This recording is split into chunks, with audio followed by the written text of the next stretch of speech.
सुप्रभात। दूरदर्शन मध्य प्रदेश के खास कार्यक्रम नमस्कार एमपी में आप सभी का स्वागत है। मैं हूं आपके साथ आकाश सैन।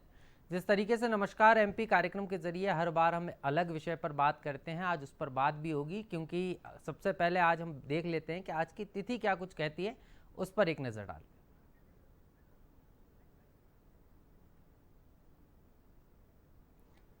और आज की तिथि की अगर हम बात करें तो विक्रम संवत 2081 चैत्र शुक्ल पक्ष की चतुर्थी तिथि है। दिन है शुक्रवार, दिनांक 12 अप्रैल 2024।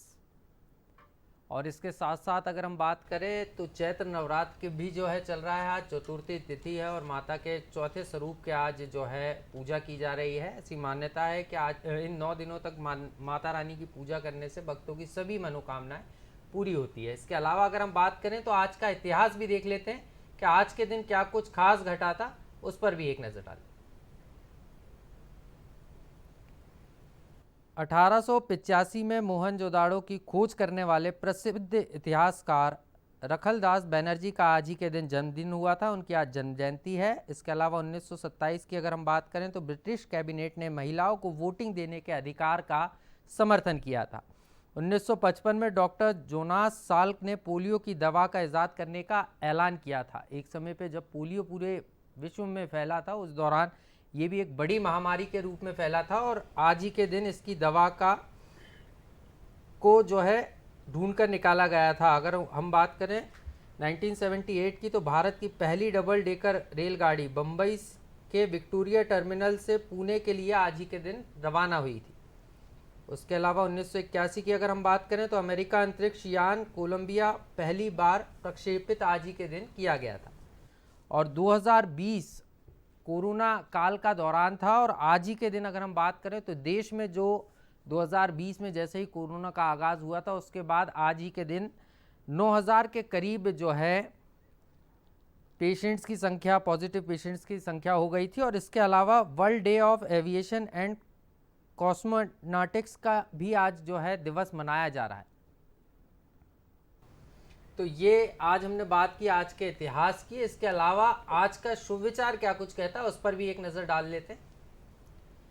मेहनत इतनी खामोशी से करो कि कामयाबी शोर मचा दे। तो ये बात आज के शुभ विचार की और ये मेहनत जो है सभी को अपने जीवन में करना है, अपने लक्ष्य को हासिल करना है। यही कारण है कि लगातार बात की जाती है कि लक्ष्य निर्धारित करके जीवन में आगे बढ़ना होगा। और दर्शकों, आज हम बात करने वाले हैं मातृत्व सुरक्षा की और इसके अलावा हम जीवन में आयुर्वेद के महत्व पर, इन दो महत्वपूर्ण विषयों पर आज हम बात करेंगे। मेरे साथ दो खास मेहमान जुड़े हुए हैं। सबसे पहले आपसे उनकी मुलाकात करा देता हूं। मेरे साथ जुड़े हैं डॉक्टर प्रज्ञा तिवारी जी हैं, वरिष्ठ संयुक्त संचालक हैं मध्य प्रदेश स्वास्थ्य विभाग की। बहुत बहुत स्वागत है मैम आपका। मेरे साथ डॉक्टर मुकेश जी हैं, मुकेश पाठक जी, एमएस सर्जरी हैं, आयुर्वेदिक शासकीय आयुर्वेदिक खुशीलाल चिकित्सालय के। सर आपका भी बहुत बहुत स्वागत है। तो जिस तरीके से मैंने आपको बता ही दिया कि आज हम दो महत्वपूर्ण विषयों पर चर्चा करने वाले हैं, लेकिन ये जो प्रोग्राम है हमारा दर्शकों, ये सजीव फोन इन लाइव कार्यक्रम है और टेलीविजन स्क्रीन पर आपको टेलीफोन नंबर्स दिखाए जा रहे हैं। इन नंबरों पर कॉल करके आप सीधे हमारे कार्यक्रम से जुड़ सकते हैं, हमारे विशेषज्ञों से राय ले सकते हैं, अपनी जिज्ञासाओं का समाधान पा सकते हैं। और चलिए कार्यक्रम में आगे बढ़ेंगे और मातृत्व सुरक्षा से ही हम कार्यक्रम का आगाज करेंगे, क्योंकि अगर हम बात करें तो माताओं की पूजा का अवसर भी चल रहा है और इसके अलावा मातृत्व दिवस भी जो है 11 अप्रैल को मनाया गया था। आखिर इसकी शुरुआत क्यों करना पड़ी और क्यों इसका महत्व है, ये तमाम चीज़ें हम सीधे प्रज्ञा मैम से समझेंगे। मैम आप ही के पास आना चाहूँगा, क्योंकि एक बड़ा दिन है, शक्ति की पूजा हो रही है और माता को मातृत्व सुरक्षा दिवस मनाना पड़ रहा है। आखिर क्यों ये ज़रूरी है और कैसे इसकी शुरुआत? आकाश जी, ये जो दिवस है ये भारत सरकार द्वारा 2003 में प्रारंभ किया गया था जी। और ये कस्तूरबा गांधी जी के जन्म स्मृति में इसको प्रारंभ किया गया था। और ये मातृत्व के सम्मान और सुरक्षित प्रसव के जो व्यवहार हैं उनको बढ़ावा देने के लिए ये जो आगाज़ की गई थी इस दिन की।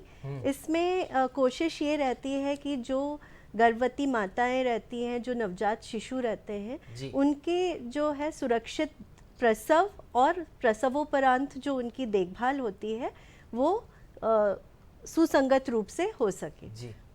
तो देखिए मैम ने बड़ी बात बताई है कि किस तरीके से 2003 में इसकी शुरुआत हुई और उसके बाद की जर्नी भी हम मैम से समझने की कोशिश करेंगे कि किस तरीके के मामले आते हैं, क्योंकि अभी भी कहीं ना कहीं जो जच्चा बच्चा है वो स्वस्थ नहीं रह पाता, और उसका सबसे बड़ा कारण ये है कि कई बार जो है समय पर गर्भवती जो महिलाएं हैं वो हॉस्पिटल नहीं पहुंच पाती। तो मैम से वो भी समझेंगे, लेकिन जीवन में आयुर्वेद का महत्व भी है, और जिसने आयुर्वेद को अपना लिया वो बीमार नहीं होगा। और ऐसी कई सारी जड़ी बूटियां हैं, कई सारे हम जो देखा करते थे हमारे प्राचीन इतिहास में, जो डेली घर में खाना बनता था उसमें भी ये चीज़ें नज़र आती थी, लेकिन वो अब कहीं ना कहीं विलुप्त होती जा रही। तो डॉक्टर मुकेश पाठक जी हमारे साथ बने हुए, सर से समझ लेते हैं।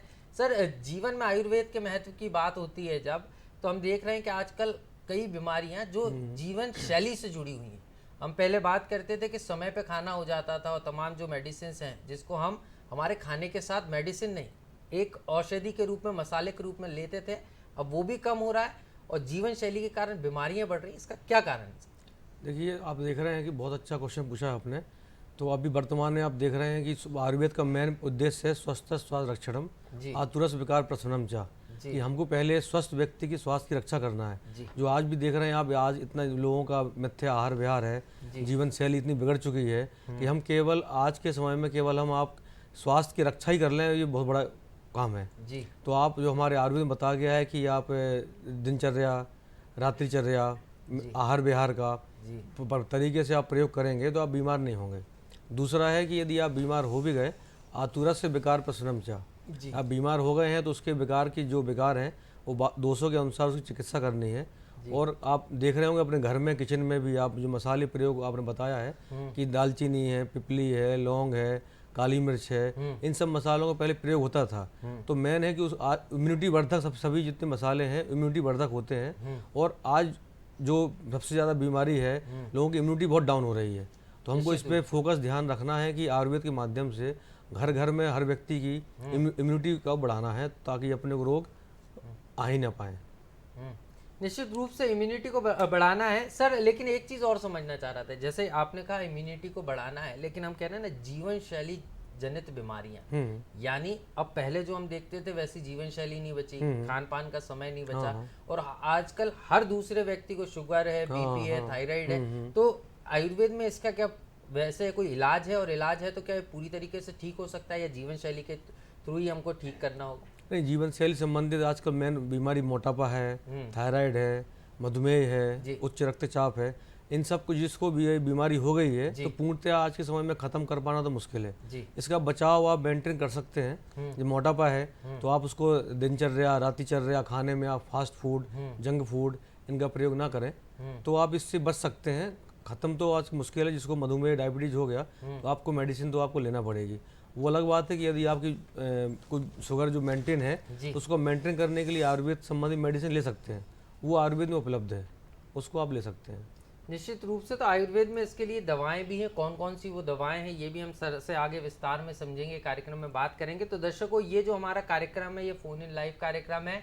टेलीविज़न स्क्रीन पर आपको लगातार नंबर दिखाए जा रहे हैं, मैं भी आपको नंबर बता रहा हूँ, नोट कीजिएगा। भोपाल का कोड है 0755-266-049, ये हमारा लैंडलाइन नंबर है। इसके अलावा टोल फ्री नंबर भी नोट कीजिएगा, 1800-233-0040, ये हमारा टोल फ्री नंबर है। इन दोनों नंबरों पर आप कॉल करके सीधे हमारे जो विशेषज्ञ हैं उनसे जुड़ सकते हैं और अपनी जिज्ञासाओं का समाधान पा सकते हैं। अगर आपके मन में कोई भी स्वास्थ्य को लेकर सवाल है तो सीधे आप कॉल कीजिए। इन टेलीफोन लाइनें हमारी खुली हुई हैं और इस कार्यक्रम से जुड़िए और हमारे विशेषज्ञों से उचित परामर्श पाइए।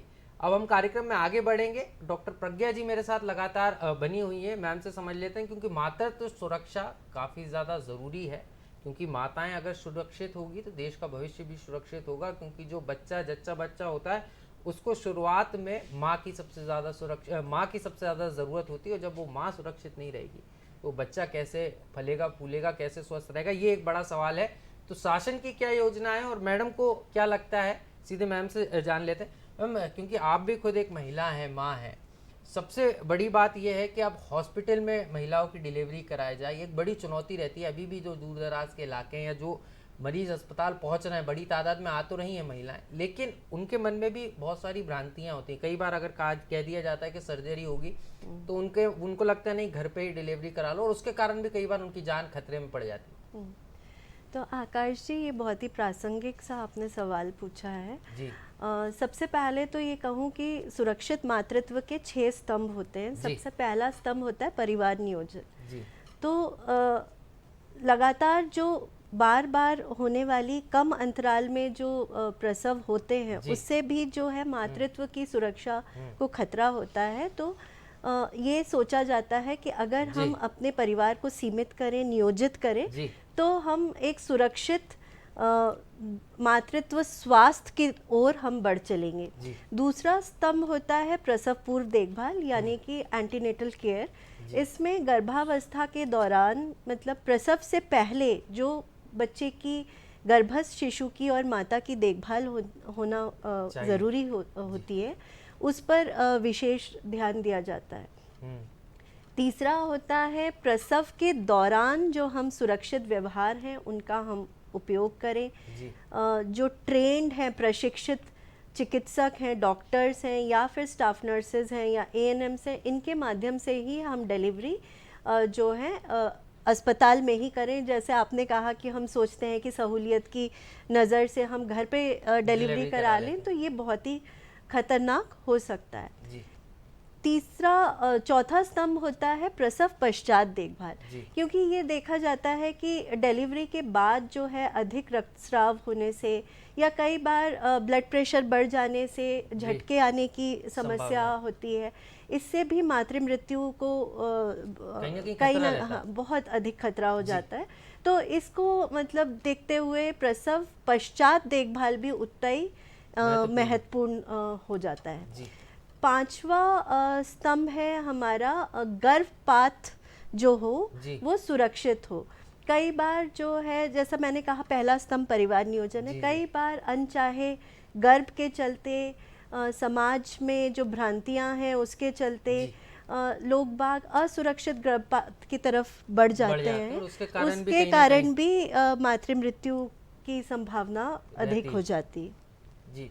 और छठा है जो यौन जनित संक्रमण होते हैं, जो STI कहते हैं, सेक्सुअली ट्रांसमिटेड इन्फेक्शंस, या फिर HIV और एड्स से जनित जो रोग होते हैं, उससे भी, उसको भी नियंत्रित करने का जो स्तंभ है वो मातृत्व सुरक्षा में ही जुड़ा हुआ है। निश्चित रूप से। मैम, एक कॉलर हमारे साथ जुड़ गई हैं भोपाल से, पूर्वा जी। बहुत बहुत स्वागत है पूर्वा जी आपका।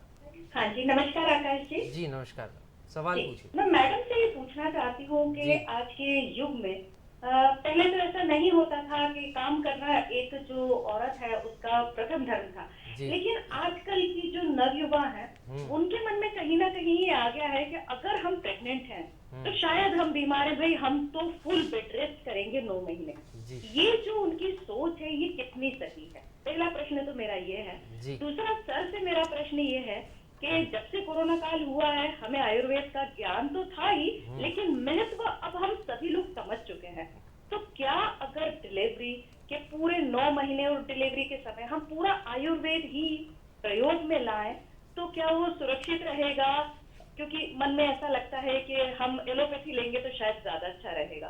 तो ये दोनों प्रश्नों का उत्तर मैं चाहती हूँ। धन्यवाद जी। बहुत बहुत शुक्रिया पूर्वा जी, बहुत महत्वपूर्ण सवाल पूछे। सबसे पहले डॉक्टर प्रज्ञा जी के पास चलेंगे। मैम, सवाल आप ही से था कि किस तरीके से, क्योंकि आजकल लाइफस्टाइल ऐसी हो गई है तो ज़्यादा केयर भी कई बार नुकसानदायक हो जाती है। जी पूर्वा जी, जैसा आपने कहा कि गर्भावस्था के दौरान बेड रेस्ट या पूरी तरह से आराम करने की कितनी आवश्यकता होती है, तो चूंकि मैं एक स्त्री एवं प्रसूति रोग विशेषज्ञ भी हूँ, तो ये कहना चाहूँगी कि ये बहुत ज़रूरी है कि आप गर्भावस्था के दौरान अपनी नियमित दिनचर्या का पालन ज़रूर से करें। ये बिल्कुल ज़रूरी नहीं है कि आप पूरे समय जो है बेड रेस्ट पे रहें या आराम करें। ये ज़रूर हो सकता है कि कुछ चिकित्सकीय कंडीशंस ऐसी हों जिसमें चिकित्सकीय सलाह ऐसी हो कि आप बेड रेस्ट करें, तो आपको बेड रेस्ट की आवश्यकता है। अन्यथा 10 से 12 घंटे जो हैं आप जो अपनी दिनचर्या की नॉर्मल रूटीन एक्टिविटीज़ रहती हैं उनको आप अनुसरण करें। और दिन में करीब 2 से 3 घंटा अगर आप दोपहर को आराम ले सकते हैं तो उतना आराम आपके लिए पर्याप्त है। निश्चित रूप से उम्मीद है कि डॉक्टर प्रज्ञा जी के जवाब से आप संतुष्ट होंगे और हम सीधे चलेंगे डॉक्टर पाठक सर के पास, उनसे समझ लेते हैं। सर, आपसे भी सवाल था कॉलर का कि यहाँ पर एक कॉलर हमारे साथ और जुड़ गए हैं, शरद जी जुड़ गए हैं हमारे साथ। बहुत बहुत स्वागत है शरद जी। सुधा दुबे जी जुड़ गई है, माफ कीजिएगा। सुधा दुबे जी, बहुत बहुत स्वागत है आपका। जी नमस्कार। नमस्कार जी, सवाल पूछिए। लेकिन मेरा प्रश्न जो है डॉक्टर प्रज्ञा तिवारी जी से है। जी जी जी, पूछिए पूछिए। प्रश्न है कि पहले जो है केवल 10% केस ऑपरेशन से डिलीवरी के होते थे जी, लेकिन वर्तमान समय में 60% डिलीवरी जो है ऑपरेशन से हो रही है। तो मैं ये पूछना चाहती हूँ, क्या इससे बचने के लिए कोई आयुर्वेदिक उपचार या आयुर्वेदिक प्रक्रिया है जो गर्भवती महिलाएं लें और ऑपरेशन से बच सके? जी निश्चित रूप से 2 अलग अलग सवाल हैं, बिल्कुल मैं समझ लेता हूँ। हमारे साथ डॉक्टर प्रज्ञा तिवारी जी लगातार बनी हुई। प्रज्ञा जी, आजकल सीजर की जो मैं कह भी रहा था कि डिलीवरी के मामले लगातार सामने आ रहे हैं और इसमें कई बार लोगों के मन में भय होता है, वो चाहते हैं नॉर्मल डिलीवरी हो, लेकिन सीजर का डॉक्टर जब कह देते हैं तो कई डॉक्टर से सलाह लेने लगते हैं और उनके पास भी जाते हैं। तो क्या ये एक कई बार मन में रहता है कि एक चलन भी बन गया है, क्योंकि स्पेशल डेट पर अगर हम चाहते हैं कि भैया, अभी हाल ही में राम मंदिर का उद्घाटन हुआ तो उस समय भी था कि भाई 21 तारीख को किस किस के यहाँ जन्म होगा, तो सीजर को लेकर तमाम भ्रांतियां हैं। वास्तव में सीजर की कब जरूरत होती है और क्यों सीजर के केसेस बढ़ रहे हैं? सिजेरियन सेक्शन यानी शल्य क्रिया द्वारा बच्चे का जन्म होना, इसके बहुत सारे एब्सोल्यूट इंडिकेशंस होते हैं, जैसे कि बच्चे का आड़ा होना, उल्टा होना, या फिर मल्टीफीटल प्रेगनेंसी यानी कि जुड़वा बच्चे होना, ट्रिपलेट्स होना, पानी की अधिक मात्रा होना, पानी बहुत कम होना, या महिला में प्रसव के दौरान ब्लड प्रेशर का बहुत अधिक होना, या फिर किसी कारण से जो प्रसव की प्रक्रिया है वो बहुत प्रोलॉन्ग्ड हो जाए या उसमें विलम्ब हो रहा हो, ये मैटरनल इंडिकेशंस होते हैं। कुछ फीटल इंडिकेशंस भी होते हैं जिसको देखकर हमें सिजेरियन सेक्शन का जो है निर्णय लेना पड़ता है। जैसे बच्चे की धड़कन यदि बहुत कम हो गई है या बहुत ज़्यादा हो रही है, ऐसा लगता है कि फीटल डिस्ट्रेस हो रहा है, या बच्चे का सिर का आकार जो है महिला के कूल्हे की हड्डी के अनुपात में बड़ा हो, तो ऐसे कंडीशंस में जो है सिजेरियन सेक्शन करना पड़ता है। जो हमें प्रश्न पूछा गया था कि पहले ये 10% हुआ करता था, अब 60% हो गया है। तो देखिए, नैदानिक व्यवस्थाएं भी जो हैं दिनों दिन बेहतर होती जा रही हैं। जो चीज़ 20 साल पहले या 30 साल पहले हम जांच से या गर्भवती महिला को देखकर अंदाज़ा नहीं लगा सकते थे, वो हम प्रसव के पहले अब हम जो है उसको डायग्नोज कर सकते हैं और माँ और बच्चे की सुरक्षित आउटकम के लिए, बेहतरी के लिए हम ये एक कॉन्शियस डिसीजन ले सकते हैं कि ये जिससे कि माँ और बच्चा दोनों ही सुरक्षित रहें। निश्चित रूप से तो इसकी संख्या इसलिए भी बढ़ी है क्योंकि जो तमाम, अगर हम बात करें कि मेडिकल सुविधाएं, उसका तेजी से विस्तार हुआ है, समय पर जांच हो जाती है और जच्चा और बच्चा दोनों स्वस्थ रहें। यही कारण है कि कई बार डॉक्टर्स इसको सिजेरियन करने का फैसला यहाँ पर लेते हैं। और भी मैम से बात करेंगे, ऐसी बारीकियों को समझेंगे। डॉक्टर पाठक जी लगातार बने हुए हैं, डॉक्टर पाठक सर के पास चलेंगे और समझ लेते हैं। सर, आपसे सवाल भी था कि हमने कोविड काल में देखा कि आयुर्वेद उभर कर भी आया और कई लोगों को उसने उनकी जीवन रक्षा का काम भी किया, तो वही पुरानी पद्धति की तरफ लोग लौट चले, काढ़े का सेवन करने लगे। तो क्या लगता है जीवन में कितना, क्योंकि ये काढ़े का सेवन अभी भी कई लोग कर रहे हैं, तो आयुर्वेद का कितना महत्व है और क्या इसके जरिए हम जो सर्जरी होने वाली हैं, जो छोटी छोटे उपाय हम घर में घरेलू नुस्खों में जो छोटी छोटी जड़ी बूटियां ले लेते थे, इससे जीवन को आनंदित बनाया जा सकता और स्वस्थ रहा जा सकता? बिल्कुल आपने सही कहा है। कोरोना काल में आयुर्वेद का लोगों ने पहचाना है, गवर्नमेंट ने भी बहुत प्रोत्साहन दिया है आयुष विभाग को जी। उस समय आपने देखा होगा कि जितनी भी कोरोना हुआ है उसमें इम्यूनिटी वर्धक अपना त्रिकटु चूर्ण, काढ़े का सेवन, लोगों ने हल्दी वाला दूध और अश्वगंधा है, गुड़ची है, तुलसी है, इन सब का भरपूर सेवन किया है। उससे लोगों को इम्यूनिटी बढ़ी है और कोरोना से लड़ने में प्रतिरोध क्षमता बढ़ी है। और आपने देखा है कि आयुष चिकित्सकों ने भी हॉस्पिटल्स में काफ़ी अच्छा कार्य किया उस मामले में, जी। और गवर्नमेंट ने भी बहुत अच्छा प्रोत्साहन दिया है। और अब रही बात इसकी डिलीवरी की, मैडम ने जैसे बताया कि जहाँ सीजेरियन सेक्शन होना है, सर्जिकल की बात है, तो वहाँ तो सीजेरियन सेक्शन होना है, ये तो निश्चित है कि भाई अब उसको अब थोड़ा हद तक बचा सकते हैं कि दिनचर्या रातिचर्या से, कि जो भी, और हमारे आयुर्वेद में जो 9 माह का शेड्यूल दिया गया है, मासानुमासिक, पहले मंथ में क्या करना है, दूसरे में, तीसरे में, तो मासानुमासिक आहार विहार, उसमें कुछ मेडिसिन बताई गई हैं, उनका यदि आप गायनेकोलॉजिस्ट, आयुर्वेदिक गायनेकोलॉजिस्ट से आप सलाह लेते हैं तो 9 महीने तक मेडिसिन प्लस आहार विहार के सेवन से आप सीजरियन सेक्शन थोड़ा हद तक बचा सकते हैं। लेकिन जहाँ पर आपने, मैडम ने बताया कि कोई किसी का प्रेजेंटेशन की चेंजेस है, निश्चित उस रूप से जगह पर आप क्रिटिकल ऑपरेशन कंडीशन है, तक जाना डिलीवरी में पड़ेगा। खतरा है माता की जान को या बच्चे हाँ। की जान को, तो यहाँ पर निश्चित ऑपरेशन रूप भी से जाना डॉक्टर पड़ेगा। ये फैसला करते हैं कि सर्जरी की जाएगी। एक कॉलर हमारे साथ जुड़ गए हैं, आनंद कुमार श्रीवास्तव जी, बहुत बहुत स्वागत है आनंद जी आपका दूरदर्शन मध्य प्रदेश। धन्यवाद जी, धन्यवाद जी, सवाल पूछिए आनंद जी। सर जी। मैं ये जानना चाह रहा हूँ, डॉक्टर साहब, नमस्कार, पहले तो आपको बहुत बहुत शुभकामनाएं, आप दोनों ही वरिष्ठ डॉक्टर्स हैं। जी जी मैं ये जानना चाह रहा था, यदि किसी की शादी हुई है, 5-6 साल 8 साल हो चुके हैं जी, और लड़की को मातृत्व सुख नहीं मिल पाया है, हम्म तो उसके लिए आयुर्वेदिक में क्या कोई उपचार है? हम्म उससे कोई साइड इफेक्ट्स हो सकते हैं हम्म और कितने समय तक इलाज कराना पड़ेगा?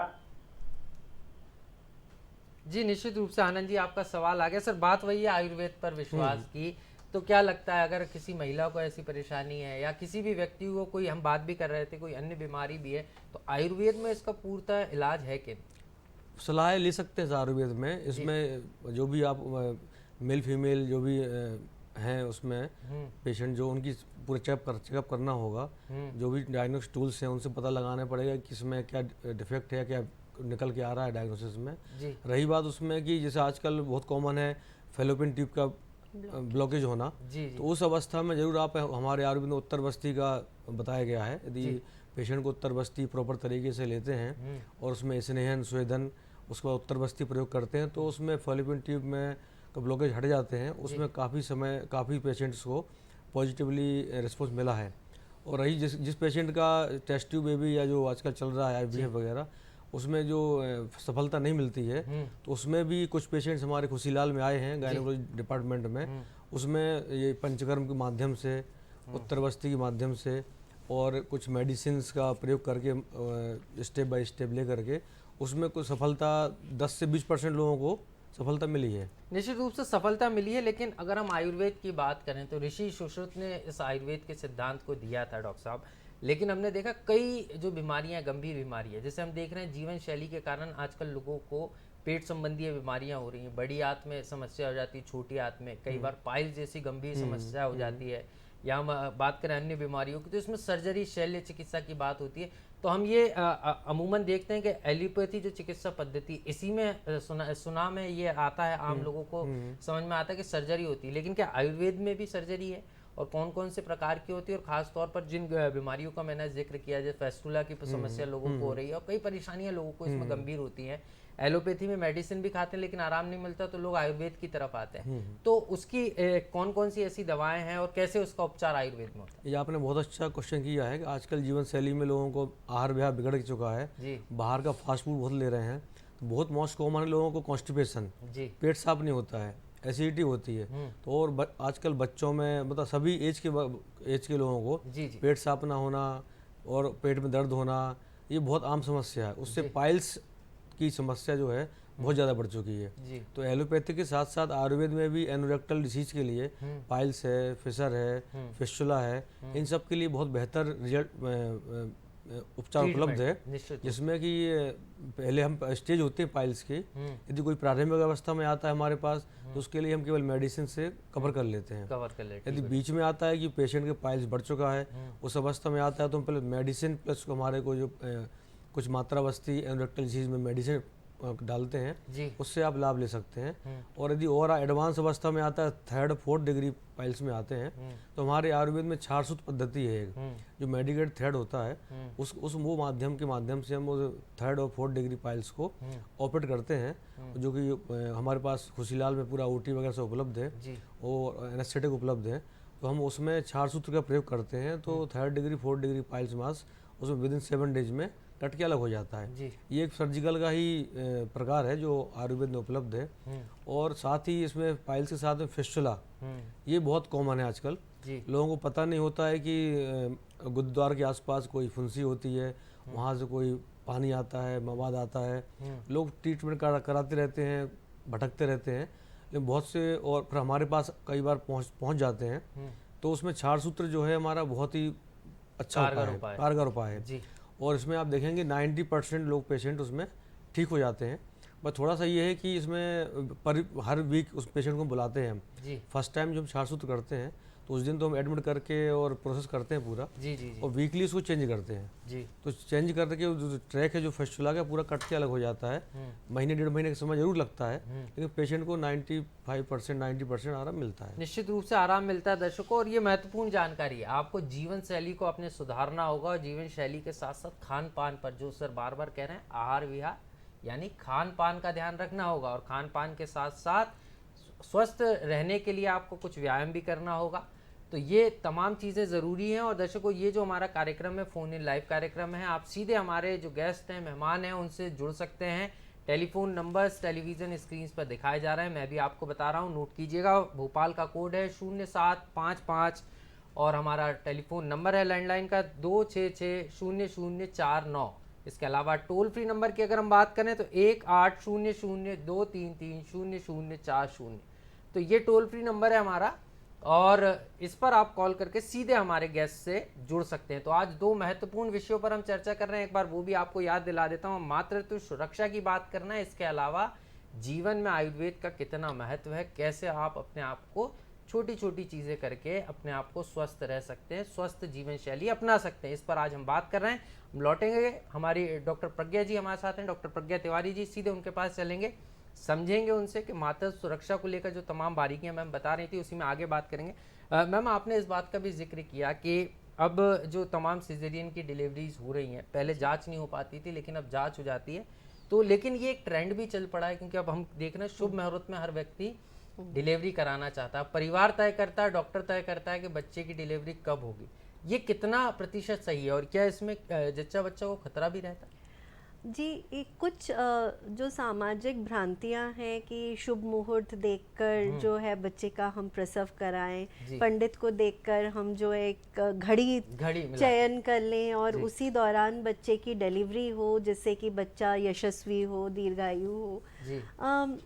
देखिए, साइंटिफिकली एज सच मैं कहूँ तो मैं इसमें बहुत ज़्यादा विश्वास नहीं रखती। हाँ, पर ये सामाजिक एक सोच है हमारे भारत में, ये एक प्रथा है। तो कई दंपतियां इसका पालन करती हैं, और कई बार जो है प्लान्ड और इलेक्टिव सिजेरियन, जैसा आपने कहा कि जब राम जी की स्थापना हुई वहाँ पे अयोध्या में, तो कई लोगों ने 21 जनवरी को ही अपना मतलब बच्चे का जन्म जो है प्लान किया। तो उसमें जब हम प्लान्ड सेक्शन करते हैं, अगर बच्चे की मैच्योरिटी यानी कि जो उसकी जेस्टेशनल एज है, गर्भावस्था की जो अवधि है, वो अगर सही है, बच्चे का वजन जो है वो अनुपातिक है, और अगर चिकित्सक को ये लगता है कि प्रसव से कोई बच्चे को दिक्कत नहीं होगी, तो कई केसेस में, चुनिंदा केसेस में ये किया भी जाता है, परंतु इसको बहुत बढ़ावा देना उचित नहीं है। निश्चित रूप से तो बहुत बढ़ावा देना उचित नहीं, लेकिन मैम इससे क्या, अगर कई लोग देख रहे हैं, हम बहुत तेजी के साथ एक कल्चर की तरह, ट्रेंड की तरह ये चल पड़ा है, महिलाएं भी चाहती हैं कि इसी दिन इस समय पर हमारा बच्चा हो, तो ये कहीं ना कहीं मातृत्व के लिए, जो माता है उसके लिए और बच्चे के लिए खतरा भी होता होगा। जी, अगर इसको प्रॉपर इंडिकेशन और प्रॉपर तरीके से नियोजित करके अगर नहीं किया जाए तो इसमें खतरा भी हो सकता है। निश्चित रूप से हम देख रहे हैं मैम, गवर्नमेंट हॉस्पिटल्स में भी आजकल बड़ी तेजी के साथ सिजेरियन की जो सुविधाएं हैं वो हो रही हैं, बच्चों की केयर हो रही। कई बार कई क्रिटिकल केसेस आते हैं, और उस समय जब कहा जाता है परिजनों से, तो डॉक्टर्स को भी ये चीज़ें फेस करना पड़ती हैं, क्योंकि आप तो खुद इसकी डॉक्टर भी हैं, तो आपको बहुत बेहतर तरीके से पता है। तो कई बार समझाने में भी लोगों को दिक्कत होती है, लोगों के मन में एक भ्रांति होती है कि ऑपरेशन होगा तो बहुत क्रिटिकल है और उससे बच्चे नॉर्मल डिलीवरी से ज़्यादा आप जच्चे बच्चे को खतरा है। तो ऐसी भ्रांतियों को दूर कैसे करते हैं और कैसे उनको समझाते हैं? और उसके बाद एक महत्वपूर्ण सवाल कि जो ऐसी महिलाएं उनको कितने दिन आराम करना है, क्योंकि हम देखते हैं कि जो गवर्नमेंट हॉस्पिटल हैं या गरीब वर्ग की जो महिलाएं हैं वो आती हैं, सेवा बस्ती से महिलाएं आती हैं, गर्भवती माताएं आती हैं और वो फिर जब उनकी डिलीवरी होती है अगले दिन से काम शुरू कर देती हैं, क्योंकि वो पैटर्न में रहता है उनके कि हमने अगले दिन से, उनकी जो सास रहती हैं, माएँ रहती हैं, कि हम अगले दिन से हमने काम शुरू कर दिया था। तो ये उनकी जान के लिए भी कहीं ना कहीं खतरा होता हो। जी, तो आपके जानकारी के लिए बता दें कि आजकल जो प्रसव प्रक्रिया शल्य माध्यम से की जाती है, इवन सरकारी अस्पतालों में बहुत उन्नत तरीकों से हो रही हैं। इसके लिए सभी जो है उन्नत उपकरण और नैदानिक सेवाएं हमारे पास उपलब्ध हैं, प्रशिक्षित चिकित्सक हमारे पास है, स्टाफ हमारे पास है, इनकी लगातार जो है हम लोग ट्रेनिंग करते रहते हैं। तो ऐसा कोई जोखिम नहीं होता। सामान्य जो प्रसव होता है वो ज़रूर प्राकृतिक रूप से बेहतर है।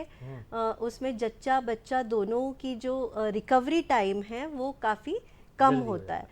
वहीं जब शल्य क्रिया, जैसे मैंने कहा कि कोई एब्सोल्यूट इंडिकेशन है जो माँ के जीवन के लिए ज़रूरी है या बच्चे गर्भस्थ शिशु के लिए बहुत ज़रूरी है और हमें शल्य क्रिया करने की ज़रूरत पड़ी भी, तो जो आजकल तकनीक अपनाए जाते हैं, जो इंसिजन लगाया जाता है, जो धागे या स्यूचर मटेरियल यूज़ किए जाते हैं, वो इतने बेहतर हैं कि 2 से 3 दिन में जो है माँ अपने पैरों पे खड़े होकर अपने नियमित दिनचर्या जी सकती है।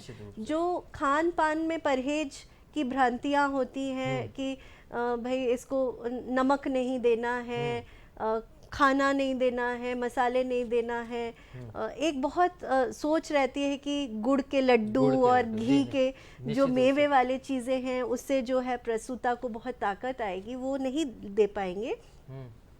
तो ऐसा जो है बहुत परहेज खान पान रूप से ज़रूरी नहीं होता है, बल्कि ये ज़रूरी होता है कि जो प्रसूता है वो पर्याप्त रूप से संतुलित आहार ले, पेय पदार्थों का सेवन करे, नवजात शिशु को दुग्धपान कराए और इसी से जो है रिकवरी प्राकृतिक रूप से ही शरीर में इस तरीके से दैविक एक शक्ति होती है जिससे कि इन्वोल्यूशन, यानी कि जो यूट्रस बड़े से छोटा होने की जो प्रक्रिया होती है वो माँ द्वारा बच्चे को स्तनपान कराने से ही वो प्रोत्साहित होती है, प्रारंभ होती है। जी, तो मुझे नहीं लगता कि जो है आराम की बहुत ज़्यादा ज़रूरत होती है शल्य क्रिया होने पर।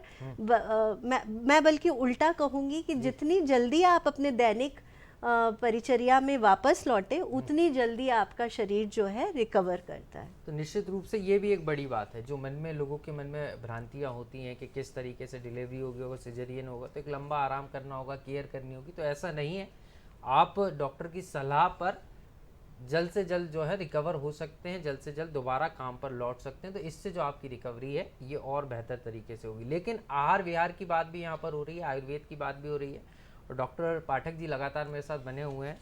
सीधे सर के पास चलेंगे। सर, आपके हॉस्पिटल में भी हम देखते हैं आयुर्वेद में अब बहुत तेज़ी के साथ आयुर्वेद पहले से ही विकसित था, लेकिन कहीं ना कहीं बीच में कुछ ऐसा समय आ गया कि आयुर्वेद पर लोगों को भरोसा नहीं था, लेकिन अब आयुर्वेद पर दोबारा से लोग भरोसा कर रहे हैं। तो ख़ास तौर पर किस तरीके की ऑपरेशंस ख़ास तौर पर अब आयुर्वेद में भी होने लगे, क्योंकि लोगों को लगता है आयुर्वेद यानी जड़ी बूटियाँ पानी में उबाल ली, पी लिया, आराम लग जाएगा। लेकिन अब आयुर्वेद भी हाईटेक हो चला है और कई तरीके के ऑपरेशंस, मेजर ऑपरेशंस आयुर्वेद चिकित्सा पद्धति में भी हो रहे हैं। वो किस तरीके से होता है, कौन कौन सी ऐसी बड़ी बीमारियां हैं जिनका ऑपरेशन भी और जिनको जड़ से समाप्त कर दिया जाता है आयुर्वेद के जरिए? बिल्कुल सही कहा आपने कि पहले से बेहतर चिकित्सा उपलब्ध है आयुर्वेद में जी। शासन ने भी पहले से बहुत अच्छे इंफ्रास्ट्रक्चर उपलब्ध कराया है जी। वर्तमान में हमारे खुशीलाल हॉस्पिटल में आयुर्वेद का बहुत अच्छा सेंटर बना हुआ है जी। और सर्जिकल के माध्यम में आप खुशीलाल में जैसे पाइल्स है, फिशर है, फिस्टुला है और अभी एडवांस में हमने एलोपैथिक के साथ में हमारे खुशीलाल के साथ टाई अप हुआ है जिसमें हम हर्निया है, हाइड्रोसील है और लेप्रोस्कोपिक तरीके से भी कुछ सर्जरी है और लेजर पाइल्स का जो ऑपरेशन लेजर माध्यम से भी उपलब्ध है जी। और जो आपने कहा डिलीवरी वाला, उसमें भी हमारे पास आयुर्वेद खुशीलाल में डॉक्टर्स गायनोकोलॉजिस्ट हैं आयुर्वेद मेथड में जी उसमें आप नॉर्मल डिलीवरी जो एडमिट होते हैं पेशेंट, जी उनको मासानुमासिक तरीके से जो मेडिसिन हैं वो उपलब्ध कराई जाती हैं जी और नॉर्मल डिलीवरी की सुविधा उपलब्ध है। जी और साथ ही CMHO ऑफिस से और कार्यालय से खुशीलाल का टाइप हुआ है, जी वो हमारे यहाँ भी सीजेरियन के लिए सेंटर चिन्हित किया है गवर्नमेंट की तरफ से। जी वहाँ पर भी पेशेंट्स आकर के सीजेरियन सेक्शन करा सकते हैं जिनको आवश्यकता पड़ती है उनको। और पंचकर्म के सेक्टर में भी आपने खुशीलाल में एक बहुत बड़ा एक्सीलेंस सेंटर खुला हुआ है जिसमें पेशेंट्स को आप एडमिट करके सभी पंचकर्म की सुविधा उपलब्ध है और ऑपरेशंस की जो है सुविधा उपलब्ध है, उसको आप ले सकते हैं। निश्चित रूप से तो कई सारी सुविधाएं अब आयुर्वेद में भी उपलब्ध है, लेकिन सर खान पान और व्यायाम की बात भी आयुर्वेद में होती है कि आपको समय का ध्यान रखना होगा, उठना होगा।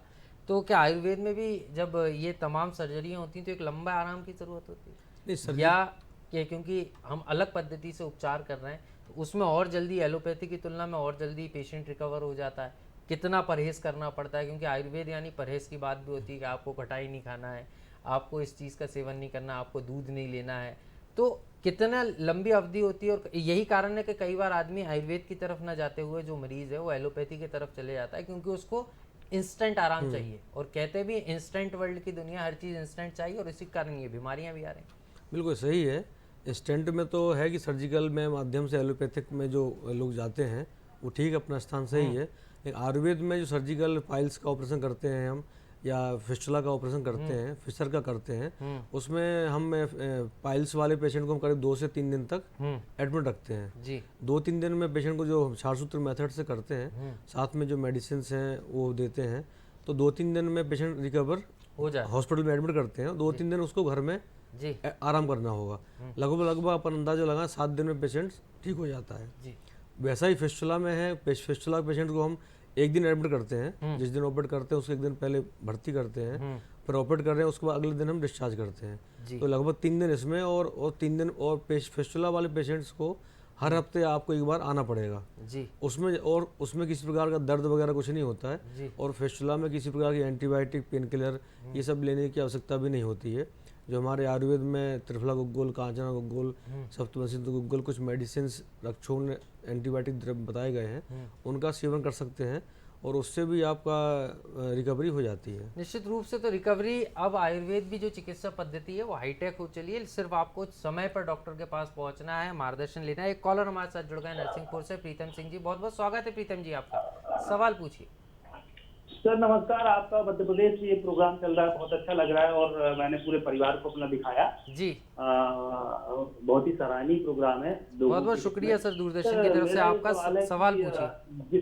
जिस तरह से एलोपैथी के जो क्लिनिक है जगह जगह, आयुर्वेद की क्लिनिक सर बहुत कम है, तो लोग आयुर्वेद के प्रति उतना जा नहीं पा रहे हैं। और दूसरा सर डायबिटीज के लिए हम क्या औषधि ले, आयुर्वेद में क्या क्या करें, क्योंकि हमारे परिवार में एक को डायबिटीज हो गया है और एक परिवार में हमारे डायबिटीज की समस्या से ग्रसित हो गए, खत्म ही हो गए। जी जी जी सर, शुगर कंट्रोल हम बात भी कर रहे थे। जीवन शैली जनित जो बीमारियां उसमें शुगर और बीपी बढ़ी है, तो शुगर को लेकर सवाल है कि किस तरीके से शुगर में कौन कौन सी मेडिसिन है और कैसे आयुर्वेद से शुगर कंट्रोल कर सकते हैं? शुगर तो सर ऐसा है कि एक बार यदि किसी को हो गया है तो ख़त्म कर पाना थोड़ा मुश्किल है, क्योंकि जीवन शैली से जुड़ गई है शुगर। जी और आयुर्वेद में आप स्टार्टिंग किसी का स्टार्ट ही हुआ है, किसी को अभी डिटेक्ट हुआ है, वो कंट्रोल है अभी, उसमें आप आहार विहार में आप निश्चित प्राणायाम का बहुत अच्छा उपयोग करें। आप ब्रह्म मुहूर्त में उठें, प्राणायाम का प्रयोग करें, उससे आप कंट्रोल, पैदल चलें बहुत ज़्यादा, उसमें कंट्रोल कर सकते हैं। और आपको चावल है, मीठा है, आलू, ये सब आहार का तो परहेज करना ही करना होगा। अच्छा। और कुछ मेडिसिन हैं, वो मेडिसिन वो है कि जो चिकित्सक के आपको देखना पड़ेगा कि आपकी शुगर कितनी मात्रा में है, उस मात्रा के अनुसार ही हम मेडिसिन का निर्धारण करते हैं। बसंत कुसुमा का रस है, अश्वगंधा है, गिलोय है, इन सब का प्रयोग हम उसके ऊपर निर्धारित करेंगे कि आपकी शुगर किस लेवल पर है। निश्चित रूप सर, लेकिन एक चीज़ और यहाँ पर नज़र आती है, कई पेशेंट्स जो हैं एलोपैथी मेडिसिन भी ले रहे हैं, उनको इंसुलिन भी लग रहा है, और कोई व्यक्ति कहता है ना कि कहते हैं हमें तो इस मेडिसिन से, आयुर्वेद मेडिसिन से आराम लग गया, तो वो एकदम से एलोपैथी बंद कर देते हैं और आयुर्वेद शुरू कर देते हैं। वो कई बार इसके गंभीर परिणाम भी निकल कर सामने आते हैं कि वो उनके जीवन खतरे में पड़ जाता है। तो आयुर्वेद और एलोपैथ के साथ में ले सकते हैं, क्योंकि कई जो पेशेंट शुगर के आते हैं पहले से वो एलोपैथी मेडिसिन ले रहे होते हैं, वो आयुर्वेद चिकित्सक के पास पहुंचते हैं, उस समय किस तरीके से ध्यान रखना है, क्या चीज़ें करना है, या साथ में ले सकते हैं, या डॉक्टर किस तरीके से प्रिस्क्राइब करते हैं? क्योंकि हम देख रहे हैं कि एक बार डॉक्टर से गोली लिखवा ली, उसके बाद जो व्यक्ति है, जो मरीज है, वो खुद डॉक्टर बन जाता है। कई बार वो कहता है एलोपैथी अब बंद करते हैं, इससे आराम लग रहा है, हम आयुर्वेदिक चलने देते हैं। कई बार ऐसी कि हम देखते हैं फिस्टुला केसेस में भी ये चीज़ें निकल कर सामने। नहीं, सही है, अब बिल्कुल सही कहा है आपने। डायबिटीज़ में तो पेशेंट अपने हिसाब से चलते हैं, आयुर्वेद ये जरूर है कि एलोपैथिक के साथ में आयुर्वेद ले सकते हैं, तब चिकित्सक के परामर्श अनुसार। यदि आपको इंसुलिन लग रहा है तो इंसुलिन की अवस्था में आप बिल्कुल भी आप इंसुलिन को बंद ना करें, लगातार जो डॉक्टर्स ने एडवाइस किया है वो आप लें। साथ में आयुर्वेद को आप इम्यूनिटी वर्धक के तौर पर यूज करें जी, कि आपका जो साइड इफेक्ट्स हैं उसके इंसुलिन के या जो डायबिटीज़ की जन जो आपको न्यूरोपैथी डेवलप होना है उसको बचाव के लिए आप सपोर्टिव मेडिसिन आयुर्वेद को ले सकते हैं। लेकिन आयुर्वेद के माध्यम से आप सोचें कि इंसुलिन बंद कर दें, तो उससे ये नहीं करना है। इंसुलिन को आप लगातार समय पर लें, क्योंकि उसमें आपको साइड इफेक्ट्स हो सकते हैं, पेशेंट एकदम से आपको खतरा भी हो सकता है उसमें। निश्चित रूप से। तो यहाँ पर ये तमाम चीज़ों का ध्यान भी दर्शकों को रखना, यही चीज़ डॉक्टर मुकेश पाठक जी बता रहे हैं, MS हैं, आयुर्वेद चिकित्सालय खुशीलाल आयुर्वेदिक चिकित्सालय भोपाल में। तो सर ने बताया भी कि किस तरीके से तमाम जो सर्जरियां हैं वो भी उपलब्ध हैं, लेकिन यहाँ पर आपको सावधानी भी रखना है, क्योंकि चिकित्सा पद्धति ज़रूर बदली है, लेकिन आपने सावधानी नहीं रखी तो आपके जो जीवन है, जो प्राण है, वो खतरे में भी पड़ सकते हैं। लौटेंगे सर के पास, और भी काफ़ी सारी चीज़ें सर से समझने की कोशिश करेंगे। मेरे साथ डॉक्टर प्रज्ञा तिवारी जी मौजूद हैं, वरिष्ठ संचालक हैं लोक स्वास्थ्य एवं परिवार कल्याण विभाग मध्य प्रदेश की। मैम के पास चलेंगे। मैम, मातृत्व सुरक्षा को लेकर और नारी शक्ति को आगे बढ़ाने को लेकर काफ़ी सारी बातें हो रही हैं, हर जगह कहा जा रहा है कि नारी को आगे बढ़ाना है, लेकिन जब एक बात माँ की आती है तो हम डिलीवरी के बाद देखते हैं कि माँ के जीवन में जैसे ही वो प्रेग्नेंट होती हैं उसके बाद से लेकर कई सारे परिवर्तन देखने को मिलते हैं। लेकिन आजकल हम देख रहे हैं कि कई सारी महिलाओं को काफ़ी सारी क्रिटिकल प्रॉब्लम्स भी निकल कर सामने आती हैं प्रसूताओं को, तो उनको उसको ठीक करने में कितना समय लगता है, अलग अलग तरीके की वो परेशानियां होती हैं, और डिलीवरी के बाद खास तौर पर, तो उस समय किस तरीके के पेशेंट्स आपके पास आते हैं और उसका मुख्य कारण क्या रहता है? खान पान ठीक नहीं रहना, क्योंकि हम देखते हैं पहले तो महिला स्वस्थ रहती है, लेकिन प्रसूता गर्भवती होने के बाद और जब उनकी डिलीवरी हो जाती है उसके बाद तो सीधे तौर पर अगर हम देखते हैं कि कई बार परेशानियां निकल कर सामने जी। तो प्रसव के बाद बहुत ज़रूरी है कि प्रसूता व्यक्तिगत स्वच्छता पर ध्यान दे। अगर व्यक्तिगत स्वच्छता नहीं रखेंगे तो फिर जो यौन जनित संक्रमण होते हैं, मतलब रिप्रोडक्टिव ट्रैक्ट के जो इन्फेक्शंस होते हैं, अगर नॉर्मल डिलीवरी हुई है तो टाँकों का पकना या फिर मवाद आना या बदबूदार स्राव होना, अधिक रक्तस्राव या ब्लीडिंग होना, ऐसी समस्याएं देखने को मिलती है। तो ये बहुत ज़रूरी है कि जो आपको डॉक्टर ने सलाह दी है कि ये दवाइयाँ आपको डिलीवरी के बाद खानी है, स्पेशली अगर आपका सामान्य प्रसव हुआ है तो कुछ दवाइयाँ जो बच्चेदानी को इन्वल्यूट करने की, यानी कि उसको सामान्य अवस्था में लौटाने के लिए जो दवाइयाँ लिखी जाती हैं, कुछ एंटीबायोटिक्स लिखे जाते हैं अगर आपको स्टिचेस आए हैं या टाँके आए हैं, और टाँकों की देखभाल के लिए जो परामर्श दिया जाता है कि आप जो है स्वच्छता बनाए रखें, जो आप सैनिटरी नैपकिन्स वगैरह, गंदा कपड़ा ना इस्तेमाल करें, प्रसव के बाद जो स्वच्छ सैनिटरी नैपकिन्स होते हैं उसका इस्तेमाल करें और समय समय पर उनको बदलें। कई बार ये भी देखा जाता है कि एक ही सैनिटरी नैपकिन को जो है महिला 12 घंटे तक भी इस्तेमाल करती है, उसमें भी जो इन्फेक्शंस पनप जाते हैं, जो कीटाणु पनप जाते हैं, उसके कारण जो इन्फेक्शन रिप्रोडक्टिव ट्रैक्ट में होता है उससे भी काफ़ी परेशानी होती है। तो ये बहुत ज़रूरी है कि अगर आपको बुखार आ रहा है या जो भी लक्षण मैंने आपको बताएं कि नीचे पेड़ों में दर्द बना हुआ है, बदबूदार पानी का रिसाव हो रहा है, टाँकों में से पस आ रहा है जी, या फिर जो है पेन लगातार बना हुआ है, तो ऐसी स्थिति में आप घर पर बिल्कुल विलम्ब न करें। आप जो भी निकटस्थ स्वास्थ्य संस्था है या चिकित्सक हैं जो इस प्रक्रिया में प्रशिक्षित हैं कि अप्रशिक्षित चिकित्सकों के पास न जाए और प्रशिक्षित गायनेकोलॉजिस्ट या जो भी चिकित्सक हैं उनके पास जाकर आप अपना ज़रूर उपचार लें। निश्चित रूप से यहाँ पर आपको इन तमाम चीज़ों का ध्यान रखना है, खासतौर पर जो महिलाएं ये प्रोग्राम देख रही हैं उनको इन तमाम चीज़ों का ध्यान रखना होगा। तमाम सावधानियाँ मैम ने बताई हैं। मैम एक चीज़ और है, हम देखते हैं कि खान पान को लेकर, क्योंकि जब डिलीवरी के बाद महिला खान पान को लेकर कई बार लोग चिंतित रहते हैं और उसके कारण वेट भी बढ़ जाता है और फिर हम देखते हैं कि जब महिलाओं का वेट बढ़ता है तो वो खाना पीना बंद कर देती हैं। उसका इफेक्ट जो चिल्ड्रन है उस पर भी पड़ता है, बच्चे पर भी पड़ता है और कई बार महिलाओं में जो कहते हैं हीमोग्लोबिन या एनीमिया की जो शिकायत हम कहते हैं वो होने लगती है।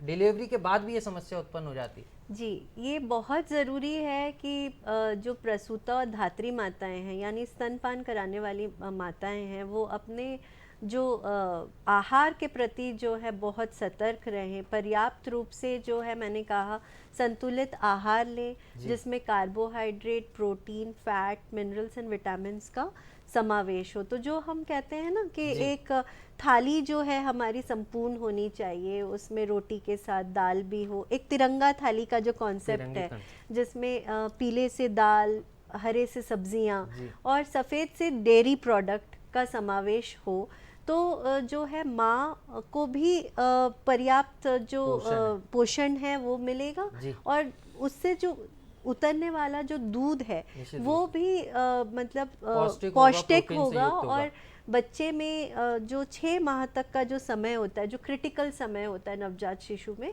उसमें पोषण उसको अपनी माँ से ही मिलता है। तो माँ अगर संतुलित आहार लेगी तो फिर बच्चा भी स्वस्थ होगा। निश्चित रूप से। लेकिन मैम वेट बढ़ने की बात आ जाती है और कई बार वेट बढ़ने के कारण मैं कह रहा हूँ ना महिलाएं खाना छोड़ देती हैं कि नहीं फिटनेस पे भी ध्यान देना है, तो उसके कारण क्या बच्चे के स्वास्थ्य पर भी असर पड़ता है और महिलाओं के स्वास्थ्य पर? जी आकाश जी, जैसे आपने पहले कहा कि एक मानसिकता लोगों में डेवलप हो गई है कि गर्भवती हो गए हैं या फिर प्रसव हुआ है तो अब हमें आराम करना है, तो क्या होता है कि कैलोरिक इनटेक तो बढ़ जाती है पर उसको एक्सपेंड करने की यानी खर्च करने की जो अपनी शारीरिक वो होती है, व्यवहार होता है, उसमें परिवर्तन होने के कारण वसा यानी कि जो फैट है उसकी मात्रा बढ़ने लगती है। और प्लस जो एक सामाजिक सोच भी रहती है कि प्रसूता को जो है घी और जो मेवे ऐसी वाली जो गरिष्ठ चीज़ें होती हैं उनको हम ज़्यादा सेवन कराते हैं। हाँ, सेवन कराते हैं। तो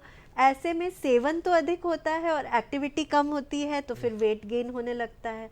अगर वेट गेन अधिक हो जाता है तो लाइफस्टाइल डिसऑर्डर्स जैसे कि सर ने भी कहा कि आजकल डायबिटीज़ जो है बहुत मतलब कॉमन समस्या हो गई है, तो ये कुछ जो है ओबेसिटी रिलेटेड, वेट रिलेटेड भी कुछ प्रॉब्लम्स होती हैं जो प्रसूताओं में आफ्टर डिलीवरी जो है हम बड़ी तादाद में देख रहे हैं आजकल। तो इसके बचाव का बस एक सिंपल तरीका है कि आप जो है गरिष्ठ खाना खाएं अगर तो उतनी एक्टिविटी भी करें कि जो उसको आप पचा पाएं। निश्चित रूप से। मैम एक चीज़ और, क्योंकि बात शुगर की आपने भी कही, ये गंभीर समस्या है और जब सीजर की बात आती है तो शुगर पेशेंट को लेकर क्या शासन ने कोई नॉर्म्स तय किए हैं कि किस तरीके से शुगर पेशेंट का ट्रीटमेंट करना है या उनकी डिलीवरी सीजरियन हो रही है तो कराना है? क्योंकि शुगर पेशेंट से सबसे ज़्यादा जान का खतरा रहता है, क्योंकि डिलीवरी के समय भी अगर शुगर बढ़ गई तो फिर डॉक्टर कहता है नहीं कुछ दिन होल्ड करना है या कुछ समय होल्ड करना है। वो क्या प्रोसेस है? लोगों के मन में वो काफ़ी सारी सवाल हैं इसको लेकर। जी आकाश जी, जैसे 2 तरह की डायबिटीज़ का सामना हम करते हैं प्रसव के दौरान, गर्भावस्था के दौरान। एक तो जो टाइप 2 डायबिटीज़ मेलाइटस है जो कि एक अनुवांशिक बीमारी है, वो कई बार गर्भावस्था के पूर्व भी महिला को हो सकती है। दूसरा होता है जेस्टेशनल डायबिटीज़ यानी कि प्रसव के दौरान डायबिटीज़ का बढ़ना, और ये जो शरीर में जो बदलाव होते हैं गर्भ के दौरान उससे जनित जो शारीरिक प्रतिक्रियाएं होती हैं, कुछ महिलाओं में ये डायबिटीज़ का रूप धारण करती है। तो ये बहुत ज़रूरी है कि हम इसकी early identification and prompt treatment यानी कि शीघ्र और त्वरित पहचान कर हम जो है इसकी उपचार कर सकते हैं। हाँ, निश्चित रूप से उपचार मिल सकता है, प्रारंभ करें तो जिससे कि माँ में भी कोई तकलीफ नहीं हो और गर्भस्थ शिशु में भी कोई तकलीफ नहीं हो।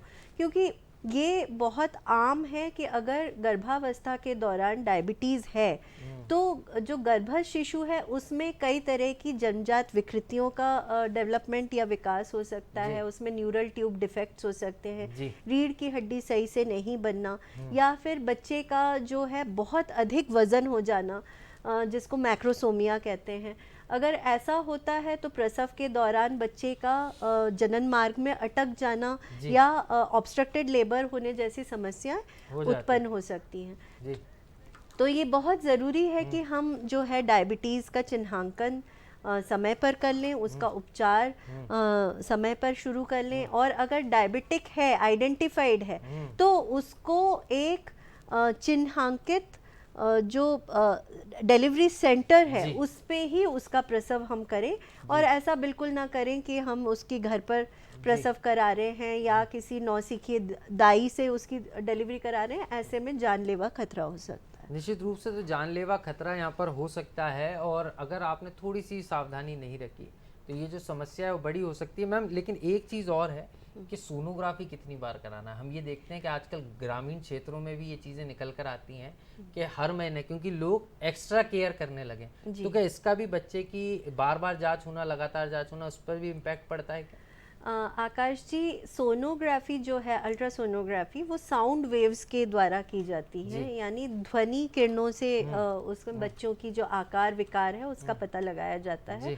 ये पूर्ण रूप से सुरक्षित एक नैदानिक प्रक्रिया है जिसको हम कर सकते हैं।